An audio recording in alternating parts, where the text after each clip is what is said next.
Assalamualaikum warahmatullahi wabarakatuh. Selamat datang di podcast kami bersama saya Ahmad Safa Fatri Andika. Dan saya Evan Tereda Santana. Sebelum kita mulai, coba deh kalian ingat, terakhir kali ngisi Pertamax di harga berapa? Nah, kalau teman-teman kaget lihat angkanya sekarang, itu sangat wajar. Per 10 Juni 2026, PT Pertamina Persero resmi menaikkan harga Pertamax dari yang awalnya Rp12.300 menjadi Rp16.250 per liter. Jadinya naiknya itu hampir 4.000 sekaligus. Nah, dan di episode hari ini, kita nggak cuma mau bilang, ya memang harga naik. Kita mau menelusuri, kenapa bisa naik? Apa hubungannya sama konflik Timur Tengah? Dan yang paling penting, apa artinya buat kita semua sebagai rakyat Indonesia? Jadi, semuanya itu berasal dari satu nama, yaitu Selat Hormuz. Selanjutnya akan kita bahas. Buat yang belum familiar sama Selat Hormuz, apa itu Selat Hormuz dan di mana Selat Hormuz? Jadi Selat Hormuz adalah jalur perairan yang sempit yang menghubungkan antara Teluk Persia dan Teluk Oman menuju Samudra India. Lebarnya sekitar 33 km. Namun di balik ukuran tersebut menyimpan kekuatan yang besar. Nah, tentu pengaruhnya ke dunia itu sangat besar. Karena menurut data dari US Energy Information Administration, sekitar 20% dari total konsumsi minyak dunia itu melewati selat ini setiap harinya.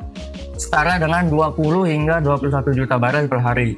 Dan sekitar 80% dari volume tersebut itu menuju ke kawasan pasar Asia. Terutama itu Cina, India, Jepang, Korea Selatan, dan tentu saja masuk ke kawasan kita yaitu Indonesia. Nah, di belakangan ini situasi di sana juga sedang memanas karena pada 28 Februari 2026 serangan militer AS Israel terhadap Iran memicu eskalasi besar. Iran membalas dengan menutup Selat Hormuz mulai dari tanggal 5 Maret 2026. Akibatnya sekitar 320 kapal energi terjebak dan distribusi minyak dunia langsung tersendat. Dan kalau kita coba bayangkan jalur alternatifnya itu tentu sangat sulit untuk digantikan. Karena IEA itu memperkirakan kapasitas pipa alternatif yang ada itu hanya mampu mengalihkan sekitar 3,5 hingga 5,5 juta barel per harinya. Jauh dari 20 juta barel yang biasa melintas melewati selat tersebut. Itulah mengapa selat ini disebut choke point paling krusial di dalam dunia energi. Oke, sekarang kita tarik ke Indonesia. Sebenarnya, seberapa besar ketergantungan kita? Indonesia ini kondisinya cukup memprihatinkan dalam hal energi.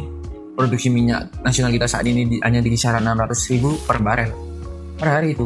Sementara konsumsi kita sudah menembus angka 1,6 juta barel per hari. Artinya masih ada gap hampir 1 juta barel per hari yang harus ditutup dari hasil. Nah, itu juga berarti kita sangat bergantung tuh terhadap impor. Bahkan untuk jenis bensin saja 60% kebutuhan nasional itu masih dipenuhi dari impor, terutama dari Singapura dan Malaysia. Secara keseluruhan, sekitar 60% dari total kebutuhan minyak kita itu berasal dari luar negeri. Untuk hubungannya dengan Selat Hormuz, sekitar 20-25% dari minyak yang kita impor melewati atau dipengaruhi oleh jalur Teluk Persia dan Selat Hormuz. Jadi, ketika selat itu terganggu, harga minyak dari pasar global otomatis melonjak dan itu akan mengganggu harga BBM kita karena harga BBM non subsidi kita mengikuti harga pasar internasional, kita langsung kena ini imbasnya. Nah, dan itu juga sekarang terjadi dengan Pertamax karena Pertamina sendiri mengakui bahwasannya mereka itu sudah lama menahan harga. Padahal harga perolehan impor itu sudah melebihi harga jual di SPBU. Mereka hanya menyebutkan harga keekonomian Pertamax tahun 92 itu sebenarnya sudah di level kisaran 20.000 sampai 21.000 lah per liter. Jadinya kenaikan ke Rp16.250 itu pun masih jauh di bawah harga keekonomiannya. Oke, kita sekarang tarik ke bagian yang paling terasa. Apa dampak kenaikan Pertamax buat masyarakat dan APBN kita? Dampaknya berlapis. Yang pertama tentu beban konsumen secara langsung. Tapi yang lebih besar adalah tekanan fiskal terhadap PBN.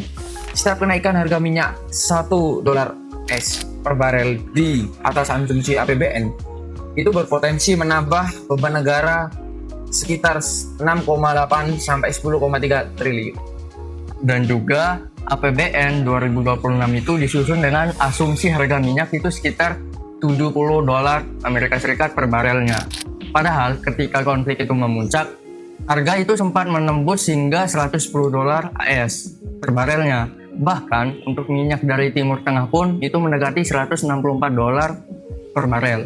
Nah, simulasi dari Celios ini menunjukkan bahwasanya jika harga minyak tembus hingga 100 sampai $120 per barelnya, beban tambahan APBN ini bisa mencapai 515 triliun rupiah. Untuk soal cadangan BBM, kita sebenarnya seberapa kuat daya tahan kita kalau pasukan terganggu? Ini yang mengkhawatirkan. Cadangan BBM Indonesia saat ini hanya sekitar 27 sampai 28 per hari. Bandingkan dengan standar internasional yang direkomendasikan oleh AIA, yaitu 90 hari. Bahkan Jepang punya cadangan sampai 205 hari. Jadi kalau kita bisa bilang itu secara fisik stoknya itu aman, tapi strukturnya tuh yang rapuh. Seperti kata CEO dari IESR, Fabi Tumiwa, walaupun aman tetapi riskan. Nah, ini nih yang harus kita pahami.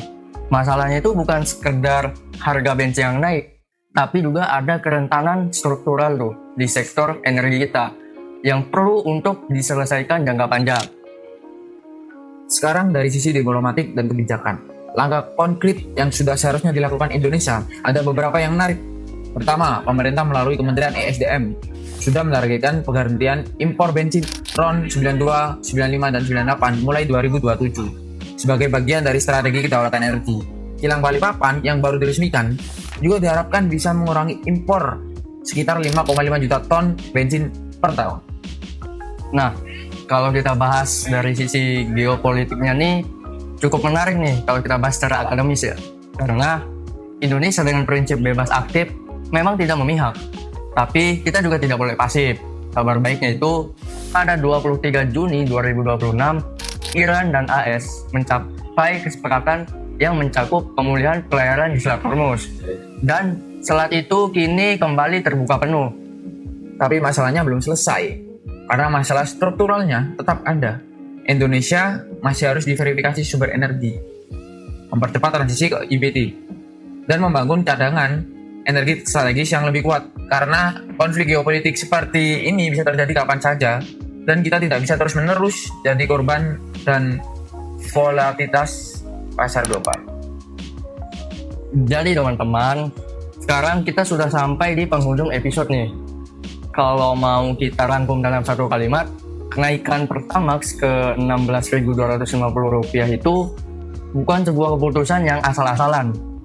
Karena itu tuh merupakan ujung tuh dari mata rantai panjang yang dimulai dari ketegangan geopolitik di Selat Hormuz. Dan ini adalah contoh nyata dari apa yang kita pelajari di studi internasional domestik, bahwa dinamika internasional punya konsekuensi langsung terhadap kehidupan domestik kita, dari Selat Timur Tengah ke harga SPBU depan rumah. Nah, pertanyaan buat kalian yang lagi dengerin video ini, sudah siapkah Indonesia itu untuk membangun ketahanan energi yang tidak lagi bergantung pada satu jalur geopolitik yang rapuh? Itu buat kamu renungkan. Terima kasih sudah menyimak podcast kami hari ini. Sekian dari kami, saya Dika, Saya Evan. sampai jumpa di episode selanjutnya. See you guys.